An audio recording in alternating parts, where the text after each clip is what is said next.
નમસ્કાર મિત્રો દેશ અને દુનિયાના સુપરફાસ્ટ સમાચારમાં તમારું સ્વાગત છે। સવારની હેડલાઇન્સ ઉપર નજર નાખીએ તો પીએમ મોદી આજે મન કી બાતને સંબોધશે। ચક્રવાત દીતવા તામિલનાડુ નજીક પહોંચ્યો, 47 ફ્લાઇટ અને ટ્રેનો રદ કરવામાં આવી છે, હાઈ એલર્ટની ચેતવણી આપવામાં આવી છે। દિલ્હીમાં આજે 12 એમસીડી વોર્ડમાં પેટા ચૂંટણીઓનું આયોજન। સંસદના શિયાળુ સત્ર પહેલા આજે સર્વપક્ષીય બેઠકનું આયોજન। થાઇલેન્ડના વિદેશ પ્રધાન સિંહાસક કુવાંગ ટેકોડે ભારતની મુલાકાતે આવવાના છે। મિત્રો, અન્ય મહત્વના સમાચારની વાત કરીએ તો હજુ પણ 2 માવઠાની આગાહી, ખેડૂતોમાં ચિંતા વ્યાપી ગઈ છે। ગુજરાતમાં શિયાળાની શરૂઆતમાં જ એક સાથે 2 કમોસમી વરસાદ એટલે કે માવઠા પડવાની આગાહીથી ખેડૂતોમાં ચિંતા વધી છે। અનેક જિલ્લામાં વાદળછાયું વાતાવરણ જોવા મળી રહ્યું છે, જ્યારે બનાસકાંઠાના પાલનપુરમાં વરસાદ પડ્યો હતો।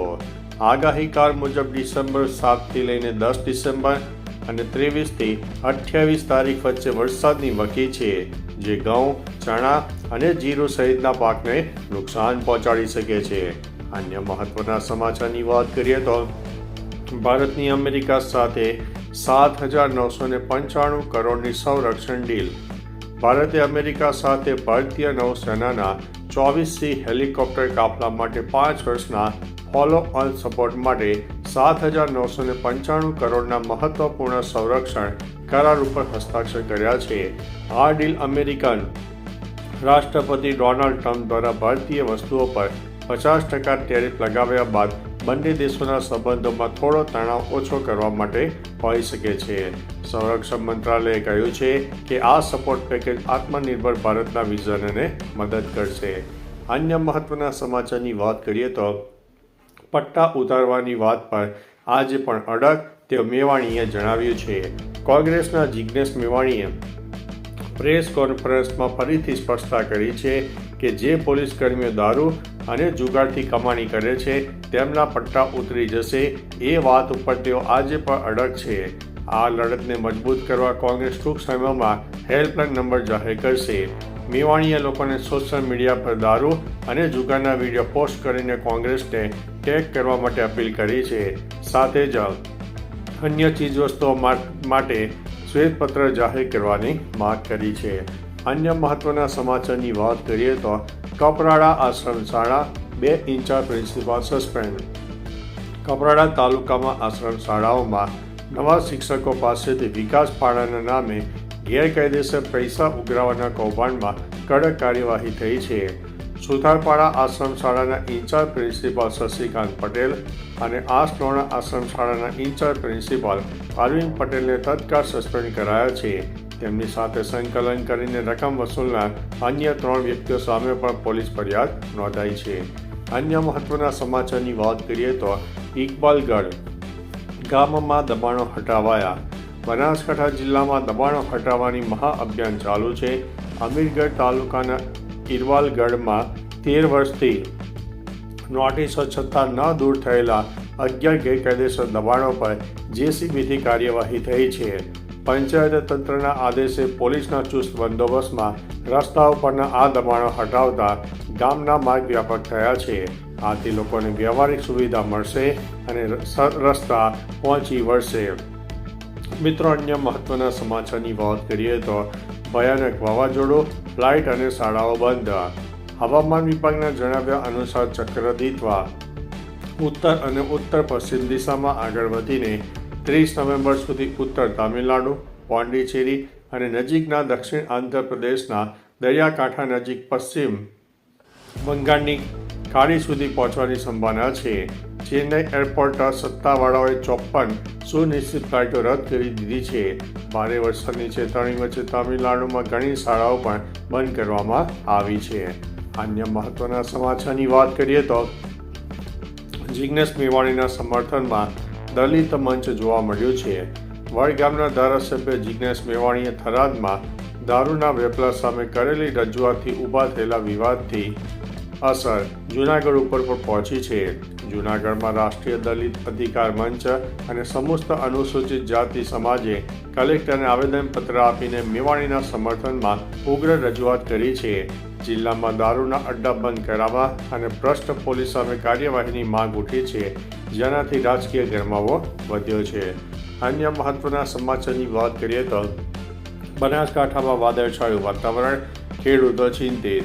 બનાસકાંઠામાં છેલ્લા 2 દિવસથી વાદળછાયું વાતાવરણ છે, જે ભર શિયાળામાં ચોમાસાની જેમ લાગે છે.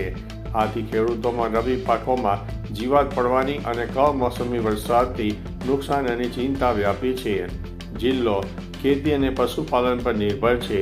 ઉનાળુ અને ચોમાસામાં થયેલા નુકસાનીની ભરપાઈ રવિ પાકોથી થશે તેવી આશા હતી. ઘઉં, બાજરી, રાયડા, એરંડા અને બટાકા જેવા પાકોનું મોંઘા બિયારણથી વાવેતર કરાયું છે. અન્ય મહત્વના સમાચારની વાત કરીએ તો અરજી કરવાની તારીખ લંબાવાઈ. ગુજરાત સરકારે ખેડૂતોના હિતમાં મહત્વનો નિર્ણય લેતા કૃષિ સહાય પેકેજ 2025 માટે અરજી કરવાની મુદતમાં વધારો કર્યો છે. સર્વર ડાઉન જેવી સમસ્યાઓને કારણે હવે ખેડૂતો 5 ડિસેમ્બર સુધી ઓનલાઈન અરજી કરી શકશે.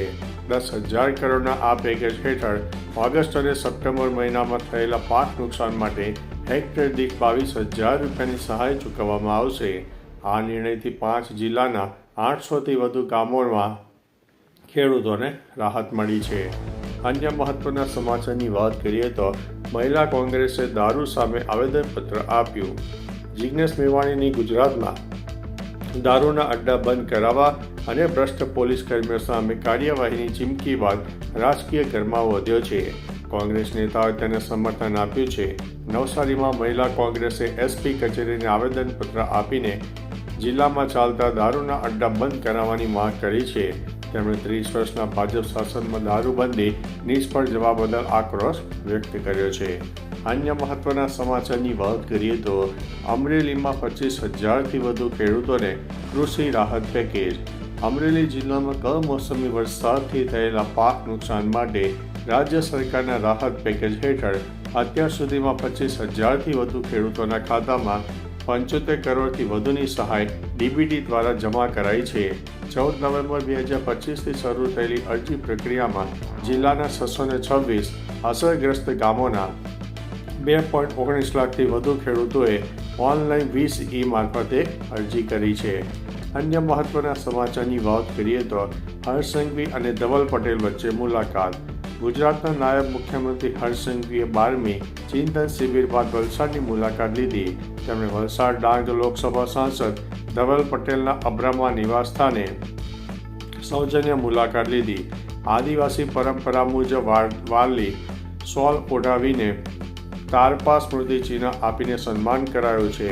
વલસાડ, વાંસદા અને ડાંગ વિસ્તારના વિકાસ કાર્યો તેમજ આગામી જિલ્લા અને તાલુકા પંચાયત અને નવી મહાનગરપાલિકાની ચૂંટણીઓની તૈયારીઓ અંગે વિગતવાર ચર્ચા થઈ હતી.